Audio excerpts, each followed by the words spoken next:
Hello, ഇന്ന് ഞാൻ ട്രിവാൻഡ്രത്തു നിന്നും കന്യാകുമാരിയിലേക്കുള്ള ഒരു ട്രിപ്പിലാണ്. അങ്ങനെ ഫ്ലൈ ഓവറൊക്കെ കയറി പാഞ്ഞു പൊയ്ക്കൊണ്ടിരിക്കുകയാണ്. അതാ നമ്മുടെ ലുലു മാൾ അങ്ങനെ തല ഉയർത്തി നിൽക്കുന്നു. അങ്ങോട്ട് കയറാൻ ടൈം ഇല്ലാത്തത് കൊണ്ട് യാത്ര തുടർന്നു. നല്ല വെയിലും നല്ല ചൂടും. പോയിട്ട് ഇന്ന് സൺസെറ്റ് കാണാനാണ് പ്ലാൻ. എൻ്റെ അമ്മ തമിഴ്നാട്ടിലേക്ക് കയറിയപ്പോൾ ദാ കോരി ചൊരിയുന്ന മഴ. ആകെ വിഷമത്തിലുമായി. ഇനിയിപ്പോൾ അവിടെ ചെല്ലുമ്പോൾ സൺസെറ്റ് കാണാൻ പറ്റുമോ ആവോ. ഹായ്, വീണ്ടും വെയിൽ വന്ന്. അപ്പോൾ ചിലപ്പോൾ സൺസെറ്റ് കാണാൻ പറ്റുമായിരിക്കും.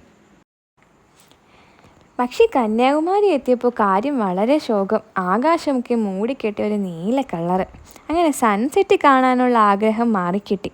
രാവിലെ ചിലപ്പോൾ സൺറൈസ് കാണാൻ പറ്റുമായിരിക്കും. ഹോട്ടലിലേക്ക് പോവാം. രാവിലെ വന്നപ്പോൾ സൺറൈസും ഇല്ല, നല്ല മഴക്കോളും. ഇവിടെ നിന്ന് നോക്കുമ്പോൾ വിവേകാനന്ദ പാറ കാണുന്നുണ്ട്. ഇപ്പോഴാണ് ഒരു കാര്യം മനസ്സിലായത്. അത് ഞാൻ വഴിയേ പറയാം. കുറച്ച് നേരം കടലൊക്കെ കണ്ട് കുറച്ച് ഫോട്ടോസൊക്കെ എടുത്ത് നേരെ വിവേകാനന്ദ പാറയിലേക്ക് പോകാൻ പ്ലാൻ ചെയ്തു. ഫെരിയിൽ കയറി വേണം പാറയിൽ പോകാൻ. ഇതാണ് അവിടേക്കുള്ള വഴി. ഒരാൾക്ക് 100 രൂപയാണ് ചാർജ്. ടിക്കറ്റൊക്കെ എടുത്ത് ഫെരിയുടെ അടുത്തേക്ക് നടന്നു. വലിയ തിരക്കൊന്നും ഇല്ല ഇന്ന്.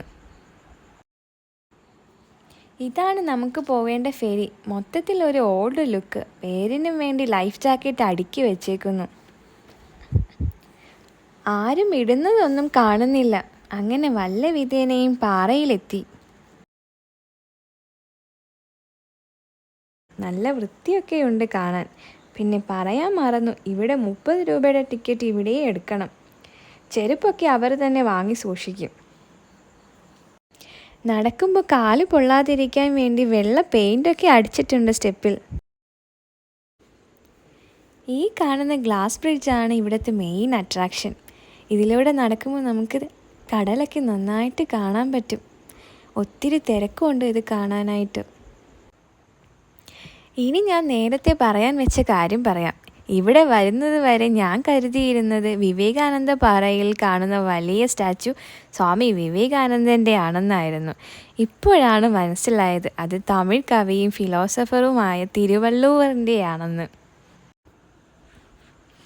അങ്ങനെ കുറച്ച് നേരം കൂടി പാറയുടെ ഭംഗിയൊക്കെ ആസ്വദിച്ചിട്ട് വീണ്ടും ഫെറിയിൽ കയറി യാത്ര തുടങ്ങിയിടത്തേക്ക് തിരിച്ചു വന്നു.